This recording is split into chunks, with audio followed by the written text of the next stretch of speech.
بسم الله الرحمن الرحيم إن الحمد لله نحمده ونستعينه ونستغفره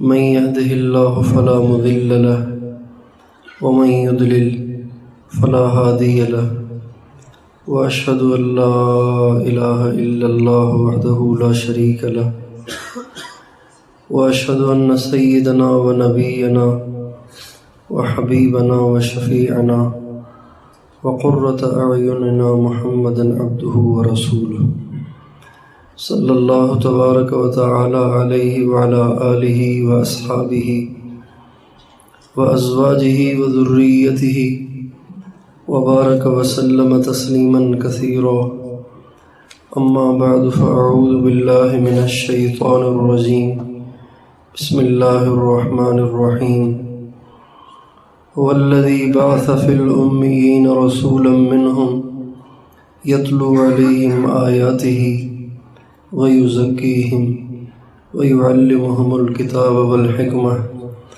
وإن كانوا من قبل لفي ضلال مبين سبحان ربك رب العزة عما يصفون وسلام على المرسلين والحمد لله رب العالمين اللهم صل على سيدنا محمد وعلى آل سيدنا محمد وبارك وسلم۔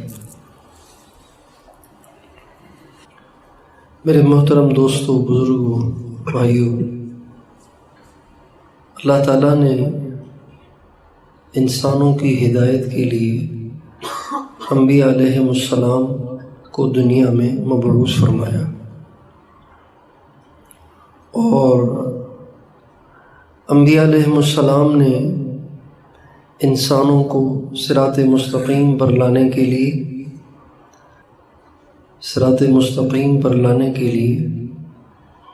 تین کام کیے،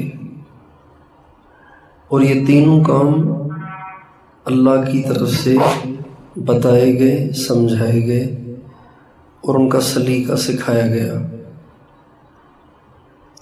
اس صورت کے اندر جو میں نے آپ کے سامنے آیت تلاوت کی، اللہ تعالیٰ نے حضور اکرم صلی اللہ علیہ وسلم کے ان تینوں مقاصد کو بیان کیا ہے۔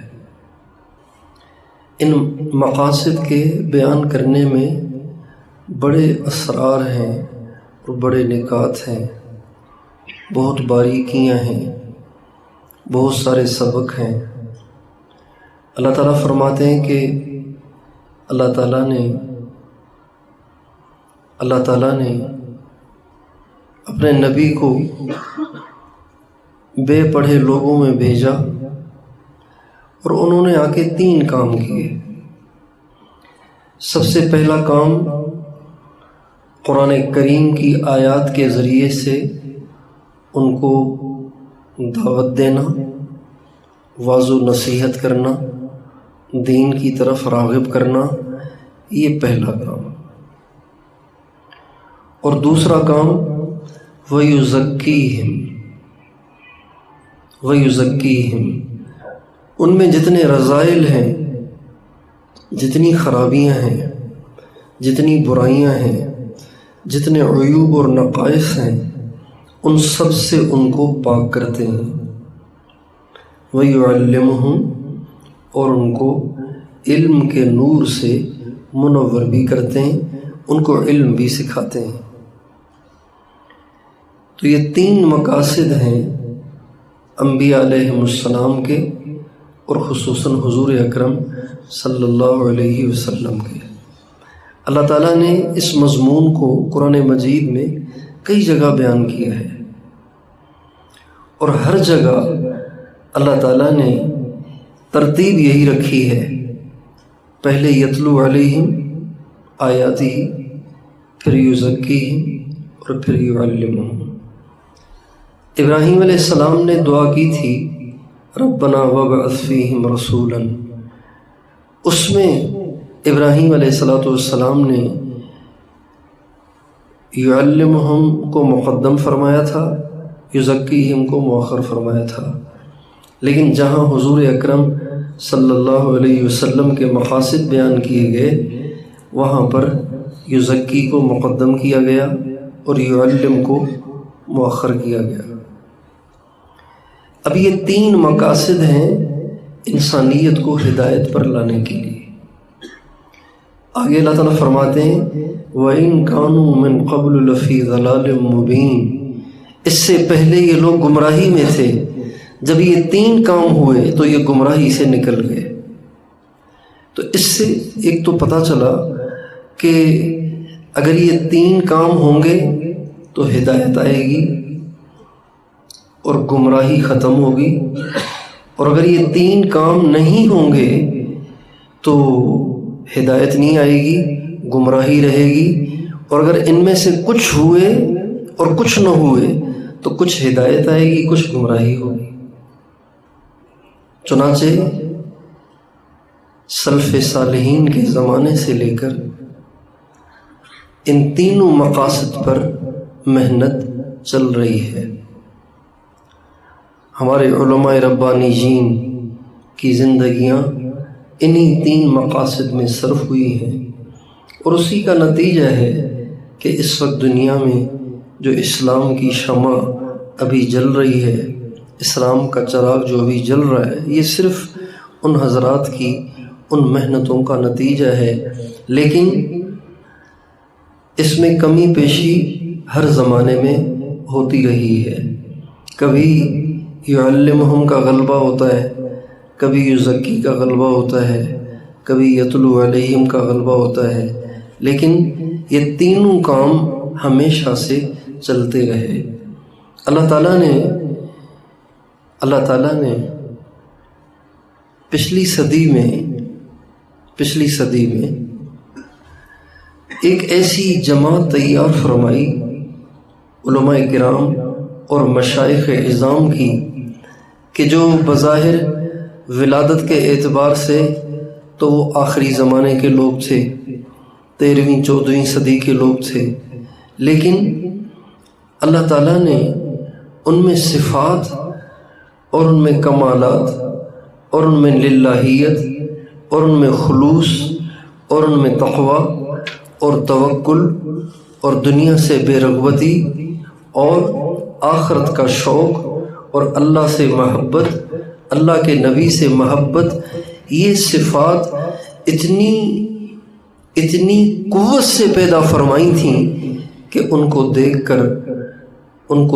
کر صحابہ اور تابعین کا زمانہ یاد آ جاتا تھا۔ ہمارے جو اکابر تھے،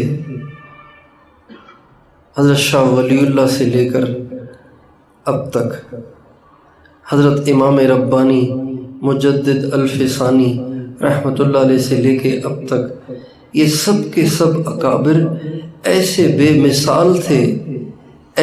مثال تھے کہ پیچھے ان کی مثالیں ملنا، بحیثیت مجموعہ ان کی مثالیں ملنا مشکل ہے۔ اور اس کی وجہ یہ تھی کہ ان حضرات نے علم کی محنت اور جد و جہد اور علمی کاوشوں کے ساتھ ساتھ تزکیے پر بھرپور توجہ دی۔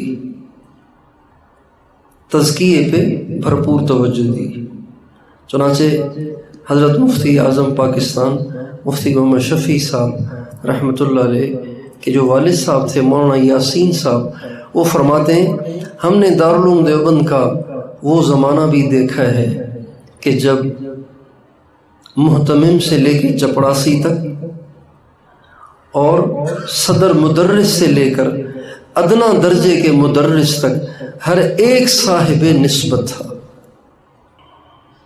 اور پھر فرماتے ہیں کہ وہاں سارا دن قال اللہ اور قال الرسول کی صدائیں گونجتی تھیں، اور ساری رات دارالعلوم کے حجروں سے، ہر حجرے سے الا اللہ الا اللہ اور اللہ اللہ کی ضربوں کی آواز سنائی دیتی تھی۔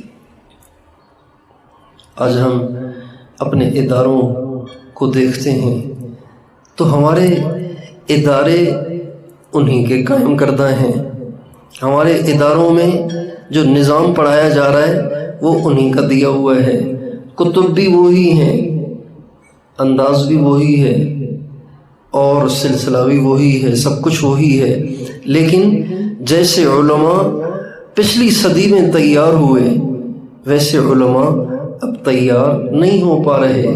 اس کی سب سے بڑی وجہ یہ ہے کہ آج پڑھنے والوں نے صرف پڑھنے پہ اکتفا کر لیا اور اس کے ساتھ اپنی ذاتی اصلاح، اپنے ذاتی تزکیے، اپنے اصلاح قلب کی طرف ان کی توجہ نہیں رہی۔ چنانچہ آج فارغ ہونے والے علماء چاہے کتنے ذی استعداد ہوں، لیکن کبر میں مبتلا، تحاسد میں مبتلا، تباغض میں مبتلا، دنیا کی محبت میں مبتلا، طمع میں مبتلا، اور دنیا سے بے رغبتی جو ہمارے اکابر میں تھی وہ ان میں، وہ ہم میں نظر نہیں آتی۔ ہمارے اکابر تو ایسے تھے کہ جن کی نظروں میں سونے اور مٹی میں فرق نہیں تھا۔ آج ہمارا مدرسے سے فارغ ہونے والا فاضل یہ دیکھتا ہے کسی بڑے مدرسے میں تدریس کے لیے کوئی بڑی کتاب ملے تو پھر پڑھاؤں گا، کسی بڑی مسجد کی امامت اور خطابت ملے تو پھر میں امام بھی بنوں گا، خطیب بھی بنوں گا۔ کسی دیہات میں جہاں لوگوں کو کلمہ بھی نہ آئے، جہاں لوگوں کو نماز بھی نہ آئے، جہاں لوگوں کو التحیات بھی نہ آئے، وہاں نماز پڑھانا میرے بس میں نہیں۔ میرے دوستو، ہمارے اکابر ایسے نہیں تھے۔ ہمارے اکابر نے تو اپنا من تن دھن دین کے تقاضوں پہ قربان کیا، اور ان کے خلوص اور للہیت کی وجہ سے اللہ تعالیٰ نے ان کا نام قیامت تک کے لیے چمکا دیا اور ان کو کروڑوں انسانوں کی ہدایت کا ذریعہ بنایا۔ اس لیے اس وقت ضرورت ہے اس بات کی کہ اہل علم، علماء ہوں، طلباء ہوں، اہل تبلیغ، اہل دعوت، اہل جہاد، اہل سیاست، یہ دین کے تمام شعبے جس تنزل کا شکار ہیں، اس تنزل کو زائل کرنے کے لیے، ختم کرنے کے لیے اپنے تزکیے اور اپنی اصلاح اور اللہ سے مضبوط تعلق اور اپنے اندر للہیت اور اپنے اندر فنائیت اور دنیا سے بے رغبتی کو پیدا کرنے کے لیے محنت اور کوشش کریں۔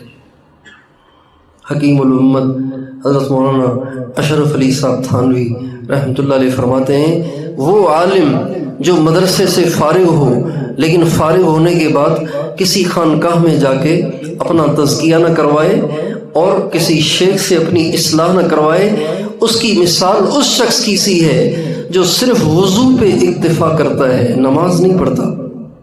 وضو کر لیا ہے بس، نماز نہیں پڑھ رہا۔ یہ کتنی بڑی بات ہے یہ۔ میرے دوستو، آج جو صفات ایک ایمان والے میں ہونی چاہیے وہ صرف کتابوں میں رہ گئی ہیں۔ صفات سے متصف لوگ ڈھونڈنے سے بھی نظر نہیں آتے۔ مدرسوں کے طلباء کو بھی فجر کی نماز کے لیے اٹھانا پڑتا ہے، زبردستی اٹھانا پڑتا ہے۔ مدرسے کے طلباء میں بھی کوئی اکا دکا ہو تو تہجد پڑھتے ہیں، ورنہ عام طور پر تہجد کا ماحول نہیں ہے۔ مدرسے کے طلباء میں راتوں کو اٹھ کے، آدھی رات کو اٹھ کے اللہ کی محبت میں رونے کا جو ماحول کبھی ہوا کرتا تھا اب نہیں رہا۔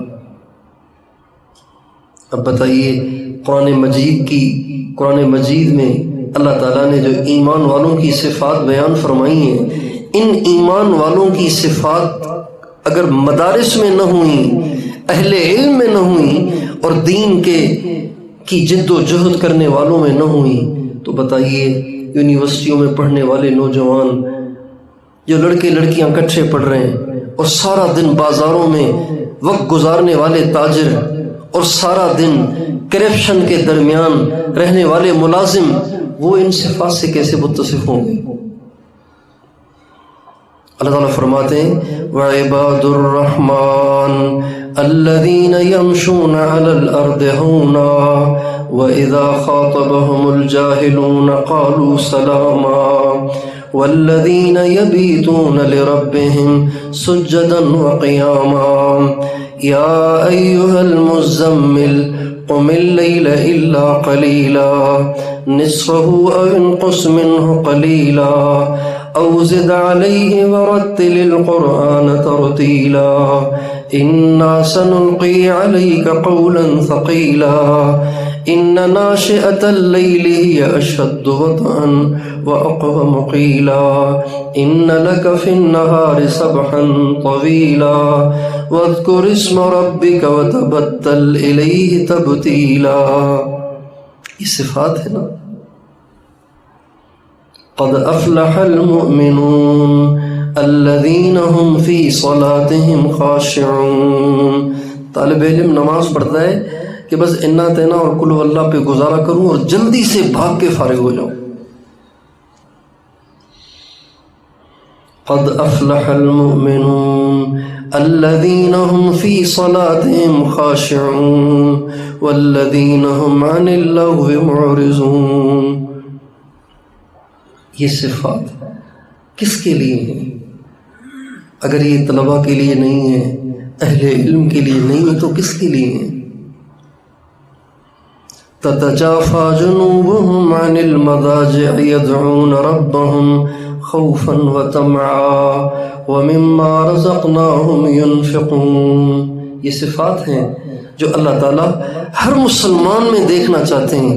اہل علم اس کے زیادہ حقدار ہیں. سارعوا إلى مغفرة من ربكم وجنة عرضها السماوات والأرض أعدت للمتقين الذين ينفقون في السراء والضراء والكاظمين الغيظ والعافين عن الناس والله يحب المحسنين. یہ صفات ہیں. آج ہمارا مجمع ان صفات سے گورا ہے. علماء کرام کے پاس رہنے اور مدارس میں پڑھنے کی برکت سے ہمارا ظاہر تو نیکوں جیسا ہو گیا ہے. ضرورت ہے کہ ہمارا باطن بھی نیکوں جیسا ہو. ہمارا باطن بھی نیکوں جیسا ہو.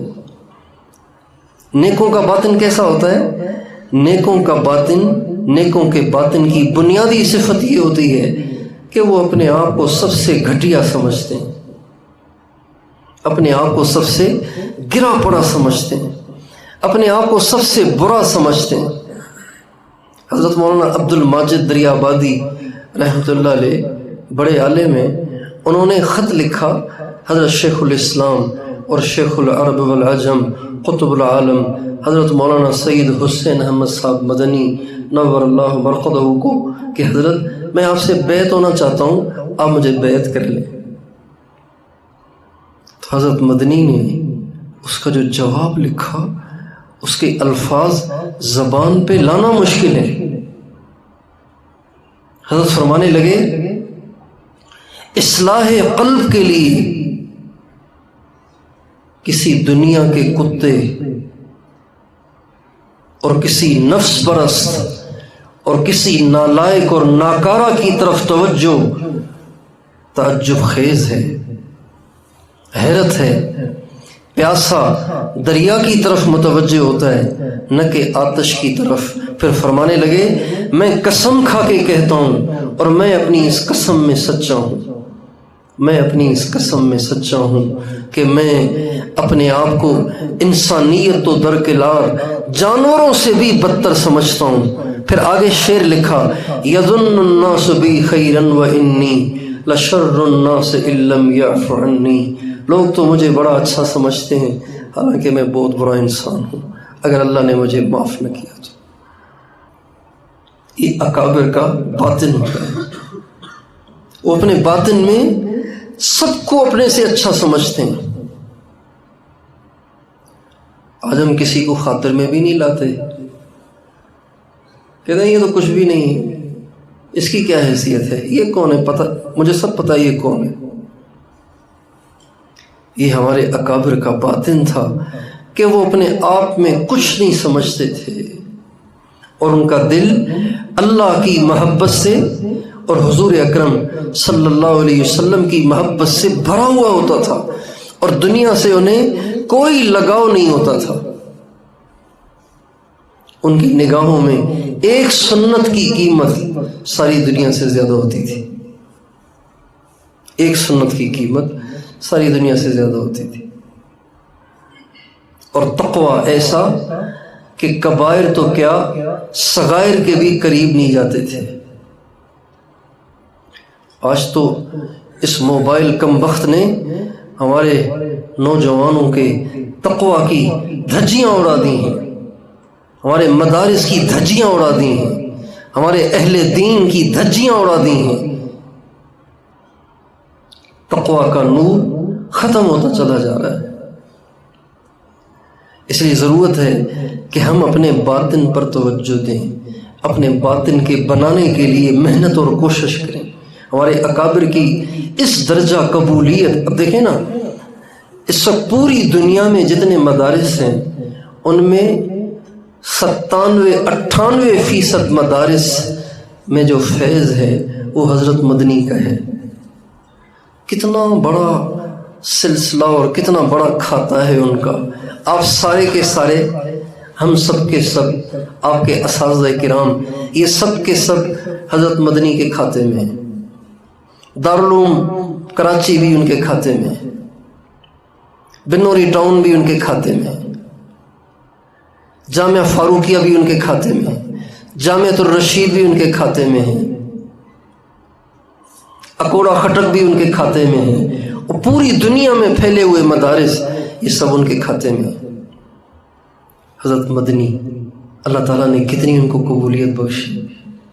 یہ قبولیت ان کی استعداد کا نتیجہ نہیں ہے، یہ قبولیت ان کے تقوی کا نتیجہ ہے، ان کی للہیت کا نتیجہ ہے، ان کی فنائیت کا نتیجہ ہے، اللہ تعالیٰ سے مضبوط تعلق کا نتیجہ ہے۔ حضرت مولانا الیاس صاحب مجدد دوران اور بانی تبلیغ حضرت مولانا محمد الیاس صاحب رحمۃ اللہ علیہ یوں اپنے دونوں ہاتھ اپنے سر پہ رکھ کے فرماتے تھے، مولانا مدنی تو ہمارے بادشاہ ہیں، مولانا مدنی تو ہمارے بادشاہ ہیں۔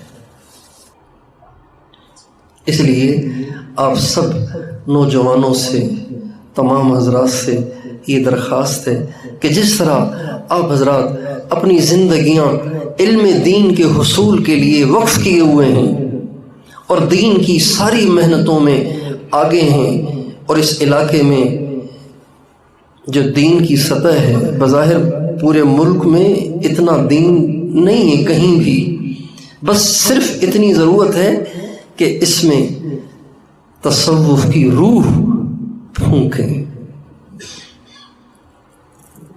تصوف کی روح پھونکیں، اور اس کے سب سے زیادہ حقدار حضرات علماء کرام ہیں۔ حضرات علماء کرام صرف حضور اکرم صلی اللہ علیہ وسلم کے الفاظ کے ناقل نہیں ہیں، آپ کی کیفیات کے ناقل بھی انہی کو ہونا چاہیے۔ الفاظ اور احکام، اس کا نام شریعت ہے، اور ہمارے نبی کی جو باطنی کیفیات ہیں اس کا نام طریقت ہے۔ ہمارے علماء شریعت کے بھی ناقل تھے، شریعت کے بھی حامل تھے، اور طریقت کے بھی حامل تھے۔ حضرت مولانا محمد قاسم صاحب اور حضرت مولانا رشید احمد گنگوہی اتنے بڑے عالم ہیں، لیکن جا کے مرید ہوئے حضرت حاجی امداد اللہ صاحب سے، جو کہ پورے عالم بھی نہیں تھے، کافیہ تک انہوں نے کتابیں پڑھی تھیں۔ ان سے بیعت ہوئے اور ان کے ذریعے سے ان کا تزکیہ اور اصلاح ہوئی، اور وہ فرماتے تھے کہ ہمارے پاس جو کچھ ہے یہ سب حاجی صاحب کی برکت ہے، اور ہمارے اکابر میں سے کوئی ایک بھی اس سے خالی نہیں ہے۔ آپ اپنے اکابر کی سوانح عمریاں پڑھیں گے نا تو ایک بھی خالی نہیں ہے اس سے۔ فارغ ہوئے، کسی سے بیعت ہو گئے اور اپنی اصلاح کروائی، اور تزکیہ کر کے اور سلوک کی منازل کو طے کر کے اللہ تعالیٰ کا اعلیٰ درجے کا انہوں نے تعلق حاصل کیا۔ اس سے ایک بھی فرد واحد ہمارے اکابر میں سے خالی نہیں ہے۔ آج اس طرف توجہ نہ ہونے کی وجہ سے تقویٰ میں کمی آ گئی ہے، صفات میں کمی آ گئی ہے، دنیا کی محبت آ گئی ہے، دنیا کی رغبت آ گئی ہے۔ اس لیے میں اور آپ یہ نیت کریں کہ انشاءاللہ دین کے اور شعبوں میں آگے بڑھنے کے ساتھ ساتھ اس بنیادی کام کو بھی ہم ضرور اختیار کریں گے۔ کیا خیال ہے؟ کریں گے انشاءاللہ؟ اپنے باطن کی طرف توجہ رکھیں، اپنے نفس کے تزکیے کی طرف توجہ رکھیں، اور صرف الفاظ کا پڑھ لینا کافی نہیں ہے۔ حضرت تھانوی رحمۃ اللہ علیہ نے لکھا ہے، ان کے ملفوظات میں لکھا ہوا ہے، حضرت فرماتے ہیں میں قسم کھا کے کہتا ہوں کہ دین کتابوں سے نہیں آتا، کتابوں سے ضابطے کا دین آتا ہے، معلومات کا دین آتا ہے، دین تو صحبت سے آتا ہے، صالحین کی صحبت سے آتا ہے۔ اور حضرت تھانوی فرماتے ہیں میں آج کے زمانے میں صحبت صالحین کو فرض عین سمجھتا ہوں۔ ان کے دور میں فرماتے ہیں کہ میں صحبت صالحین کو فرض عین سمجھتا ہوں، فرض عین سمجھتا ہوں۔ تو آپ سب اس طرف بھی توجہ فرمائیں کہ میرا اللہ تعالیٰ سے تعلق مضبوط ہو، اور مجھ میں جتنی خامیاں ہیں وہ ساری خامیاں نکل کر میرا بھی اللہ سے ایسا تعلق بنے جیسا ہمارے اکابر کا اللہ تعالیٰ سے تعلق تھا۔ حضرت مدنی رحمۃ اللہ علیہ زیادہ دور کے نہیں ہیں، 1957 میں ان کا انتقال ہوا، 57 میں، پاکستان بننے کے 10 سال کے بعد ان کا انتقال ہوا۔ حضرت مدنی رحمۃ اللہ علیہ فرماتے ہیں جب میں فارغ ہوا تو میں اپنے بھائی اور میرے والد صاحب چونکہ مدینے میں رہتے تھے تو میں ان سے ملنے کے لیے گیا اور حج کی نیت بھی کر لی۔ چنانچہ جب میں مکہ معظمہ حاضر ہوا اور مکہ معظمہ سے مدینہ منورہ جا رہا تھا اونٹ پر سواری کر کے، میں مکے سے مدینے جا رہا تھا، تو مجھے دوران سواری نیند آ گئی۔ اس نیند میں مجھے پہلی مرتبہ حضور سرور کائنات سید المرسلین صلی اللہ علیہ وسلم کی زیارت ہوئی، اور میں آپ کے قدموں میں گر کر رونے لگا۔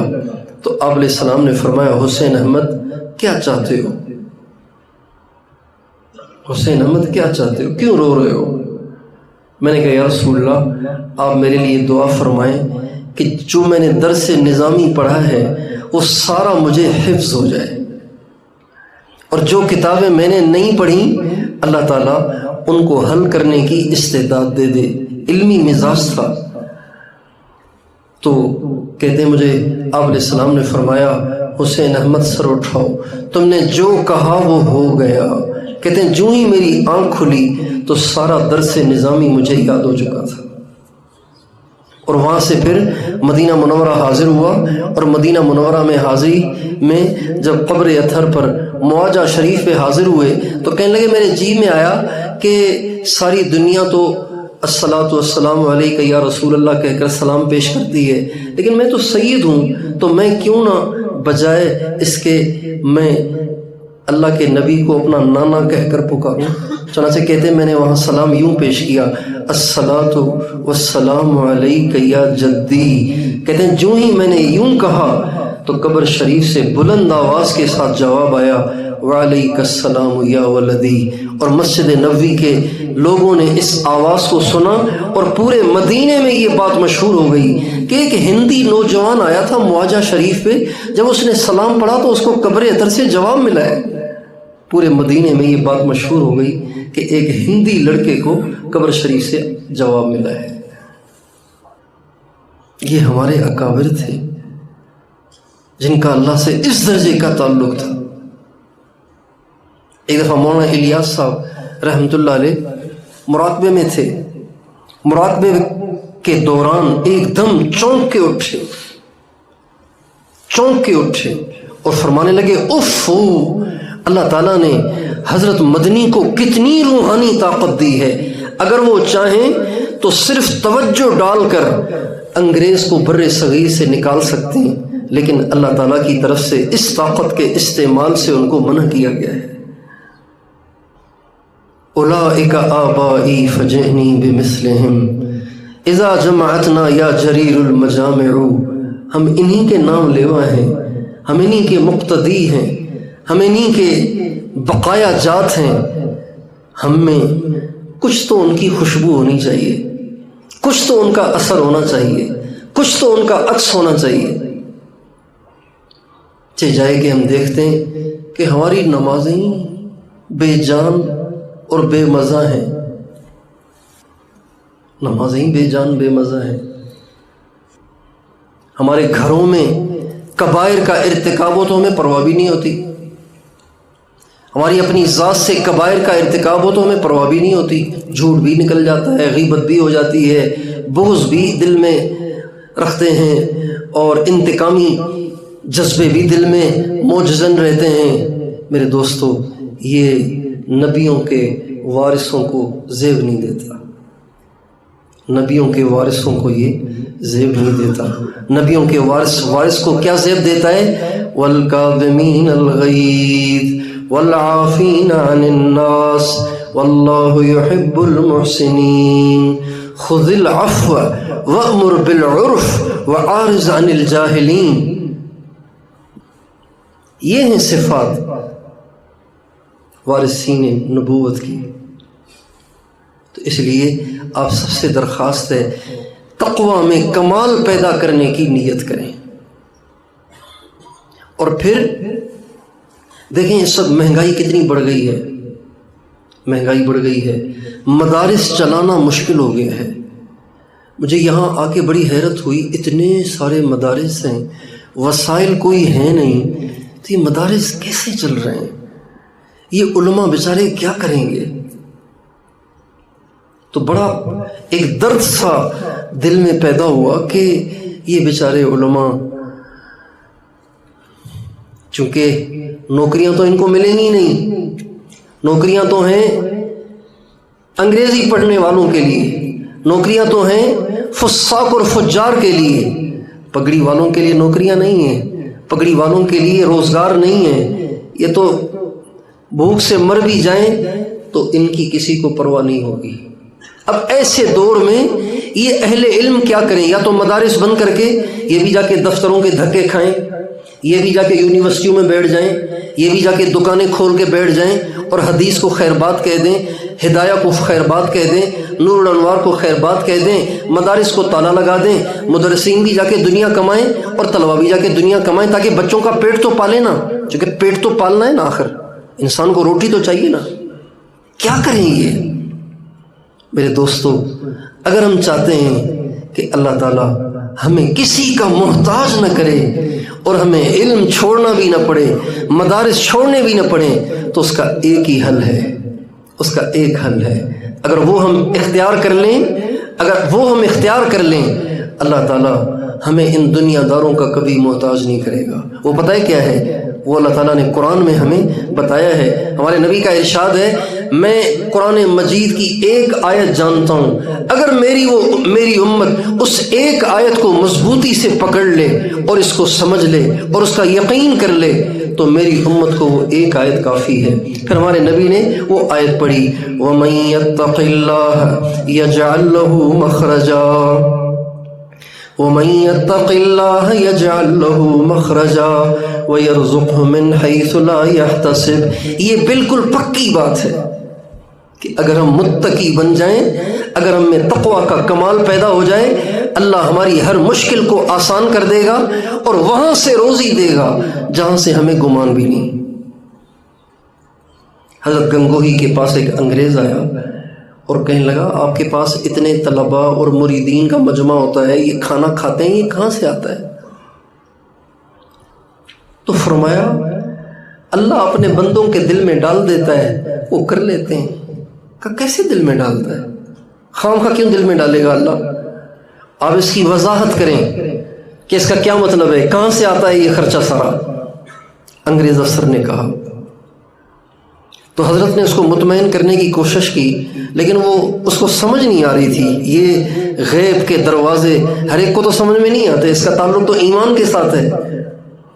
چنانچہ تھوڑی دیر وہ بیٹھا اور پھر وہ اٹھ کے جانے لگا، اپنی جیب سے 100 روپے نکالے اور حضرت گنگوہی کی خدمت میں پیش کیا۔ حضرت نے کہا اس کو کیا کرنا ہے؟ کہا جی آپ اس کو یہاں استعمال کیجیے گا۔ تو حضرت نے فرمایا آپ کیوں دے رہے ہیں؟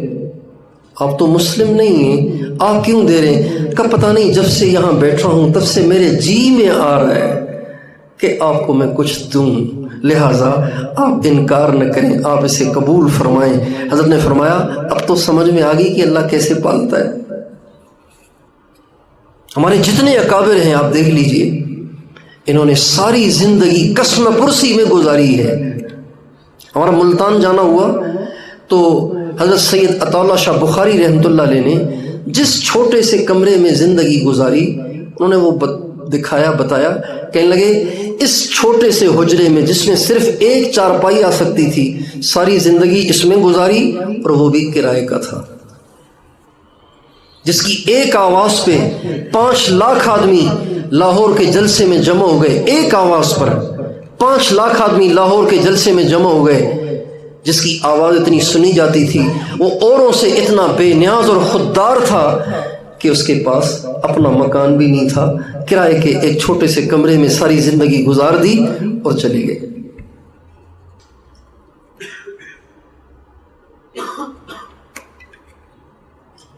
حضرت مولانا عبدالحق صاحب اکوڑا خٹک والے، وہ فرماتے ہیں میرا مدینہ منورہ جانا ہوا تو حضرت مدنی سے وہاں ملاقات ہوئی، چونکہ حضرت مدنی نے وہاں 18 برس حدیث کا درس دیا ہے، تو حضرت مدنی سے وہاں ملاقات ہوئی مدینہ منورہ میں۔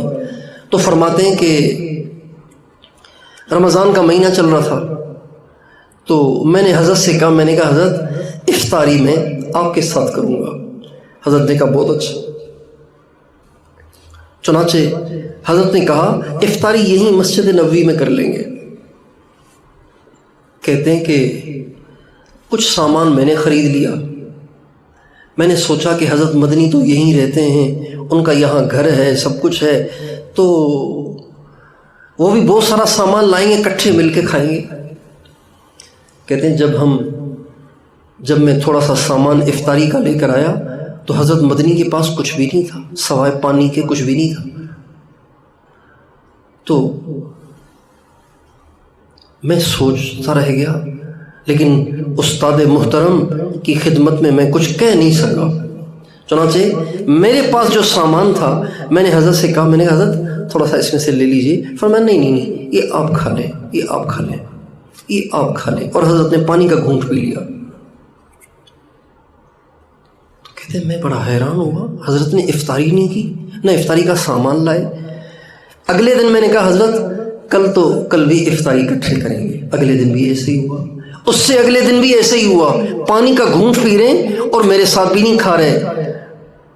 تو کہتے ہیں مجھے بڑی حیرت ہوئی، تو میں نے حضرت سے اصرار کے ساتھ کہا، میں نے کہا حضرت مجھے سمجھ میں نہیں آ رہا کہ آپ کیا افطاری کر رہے ہیں، آپ اس کو واضح کریں، میں آپ کا شاگرد ہوں، میں اب نہیں چھوڑوں گا، مجھے آپ بتائیں ضرور کہ کیا مسئلہ ہے۔ تو حضرت نے فرمایا فاش تو نہیں کرو گے، فاش تو نہیں کرو گے؟ کہا نہیں۔ فرمایا 3 دن سے میرے گھر میں کچھ نہیں، میرے گھر والے بھی پانی سے افطاری کرتے ہیں، میں بھی پانی سے افطاری کرتا ہوں، لیکن اس راز کو فاش نہ کرنا۔ اگر ہمارے علماء نے اپنے دلوں سے دنیا کی محبت نہ نکالی، ہمارے طلباء نے دنیا کی محبت نہ نکالی، تو ایک وقت آئے گا کہ یہ مدارس بند کر کے بازاروں میں چلے جائیں گے۔ ہاں، مدارس میں پڑھنے والے اور مدارس میں پڑھانے والوں کو فاقہ کھانے سے زیادہ عزیز ہونا چاہیے۔ حضرت مولانا روم رحمۃ اللہ علیہ ایک دفعہ گھر میں داخل ہوئے اور بیوی سے پوچھا کچھ کھانے کے لیے ہے؟ تو بیوی نے کہا آج تو کچھ بھی نہیں ہے۔ تو اتنے خوش ہوئے کہ وجد میں آ گئے اور فرمانے لگے واہ واہ، آج تو ہمارے گھر میں وہ مہمان آیا ہے جو اکثر حضور کے گھر میں رہتا تھا، یعنی فاقہ۔ آپ علیہ السلام بیٹھ کے نماز پڑھ رہے ہیں، ابو ہریرہ حاضر ہوئے، یا رسول اللہ آپ سلام پھیر کے فارغ ہوئے تو پوچھا یا رسول اللہ مالی اراک تصلی جالسن، آپ بیٹھ کے کیوں نماز پڑھ رہے ہیں؟ آپ نے فرمایا الجوع یا ابا ہریرہ، ابو ہریرہ بھوک، مزید کچھ نہیں فرمایا، صرف اتنا الجوع یا ابا ہریرہ۔ ابو ہریرہ رونے لگے، آپ نے فرمایا لا تبکی یا ابا ہریرہ فإن شدت الحساب لا تصیب الجائع یوم القیامت اذا احتسب۔ ابو ہریرہ جو اللہ کے لیے بھوکا رہے گا نا، اللہ تعالیٰ قیامت کے دن اس کا حساب سخت نہیں لیں گے۔ یہ وراثت ہے، یہ وراثت ہے۔ وراثت 6 سالن نہیں ہے، وراثت فاقہ ہے، وراثت تنگ دستی ہے، وراثت توکل ہے، وراثت تقوی ہے، وراثت دنیا سے بے رغبتی ہے۔ میرے دوستو، یہ جو صفات ہیں نا، یہ تزکیے اور صالحین اور اہل اللہ کی صحبت کے بغیر حاصل نہیں ہوتی، ورنہ یہ طلبہ فارغ ہوں گے اور پھر جا کر ایم.اے اسلامک کریں گے، اور پھر اس کے بعد ایم فل کریں گے، اور پھر جا کے کالجوں میں لیکچرر بن جائیں گے، اسکولوں میں عربی ٹیچر بن جائیں گے، اور اس طرح مدرسے اجڑتے اجڑتے اجڑتے اجڑتے مدرسے، یہ سارے بزرگ تو دنیا سے چلے جائیں گے، پیچھے یہ نوجوان ہیں، ان نوجوانوں نے اگر اپنے دلوں سے دنیا کی محبت کو نہ نکالا اور فاقے کو عزیز نہ رکھا، آخرت کا شوق ان کے دل میں نہ رہا، اللہ سے محبت، اللہ کے نبی سے عشق ان کے دل میں پیدا نہ ہوا، اور تقوی کا کمال انہوں نے پیدا نہ کیا، تو یہ بزرگ تو پڑھا کے دنیا سے چلے جائیں گے، پیچھے ان نوجوانوں سے مدرسے چلائے نہیں جائیں گے۔ یہ کہیں گے مدرسے چلانے کے لیے فاقہ کرنا پڑتا ہے، اپنے گھر کا چولہا بجھانا پڑتا ہے، اور یہ میرے بس میں نہیں ہے، لہٰذا مدرسے کو لگاؤ تالا اور چلو دفتروں کی طرف اور یونیورسٹیوں کی طرف اور دکانوں کی طرف۔ کیوں بھائی، ایسے ہوگا کہ نہیں ہوگا؟ اگر ہم نے اپنے دل سے دنیا کی محبت کو نہ نکالا تو ایسے ہوگا کہ نہیں ہوگا؟ اس لیے آپ سارے بھائی اس طرف توجہ دیں کہ صرف الفاظ نہ پڑھیں، الفاظ کے ساتھ اس کی حقیقت کو بھی حاصل کریں، اور اس کی حقیقت اللہ کی معرفت ہے، اللہ کا عشق ہے، اللہ کے نبی سے عشق ہے۔ کبھی اللہ کو یاد کر کے تنہائی میں ہمیں رونا آتا ہے؟ سبعۃ یظلھم اللہ فی ظلہ یوم لا ظل الا ظلہ، 7 شخص ہوں گے جن کو عرش کا سایہ ملے گا، ان میں سے ایک وہ ہوگا شاب نشا فی عبادت اللہ عز وجل، اور ان میں سے ایک وہ ہوگا رجل ذکر اللہ خالیا ففاضت عیناہ، تنہائی میں بیٹھ کے اللہ کو یاد کرے اور پھر آنکھوں سے آنسو بہنے لگے۔ تو ان صفات کو حاصل کرنے کی نیت سے آپ اہل اللہ کی صحبت اختیار کریں اور اہل اللہ سے تعلق رکھیں، اور اپنے دل کی اصلاح اور اپنے نفس کے تزکیے کی طرف توجہ فرمائیں۔ کریں گے کوشش، اللہ تعالیٰ مجھے بھی اس کی توفیق دے، آپ کو بھی اس کی توفیق دے، ہم سارے اس کے محتاج ہیں۔